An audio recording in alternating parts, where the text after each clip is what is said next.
లెవిథన్ spirit గురించి ధ్యానించినప్పుడు చూసాం. The more you speak proudful, you trigger that spirit అంట, you welcome that spirit అంట. అంటే నువ్వు గర్వంతో 4 మాటలు ఎత్తచ్చా చాలు, ఆత్మ అంటది ఇదిగో నన్ను ఆహ్వానిస్తున్నారు, మా ఓడయ్యాడు, నా పార్టీకి వచ్చాడు కాబట్టి నేను వెళ్ళాలి. ఇది మన నోటి మాటల ద్వారానే మనం అంధకారాన్ని ఆహ్వానిస్తున్నాము, వెలుగుని బయటకు పారదోలుతున్నాము. God is giving us choice. దేవుడు ఎప్పుడు మనకు ఆ తరుణాలు ఇస్తున్నాడు, అవకాశాలు ఇస్తున్నాడు. ఈరోజు మీరు బ్రతుకుతున్న బ్రతుకులో దేవుని ప్రేమ కలిగి ఉన్నారా? దేవుని గొప్ప ప్రేమ, ఆయన ప్రేమ ఎంతో గొప్పదండి. ఆ ప్రేమలో మనం ఎదిగి మనం ఆయన స్వరూపంలో మార్చబడాలి. ఆయన స్వరూపంలో మార్చబడాలంటే ఆయన ప్రేమ స్వరూపి అంట, మనలో కూడా ప్రేమ ఉండాలంట. క్షమించే మనసు లేకపోతే దేవునికి ఇష్టలుగా ఉండలేరు.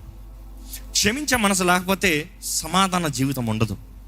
క్షమించే మనసు లేకపోతే జయం అనేది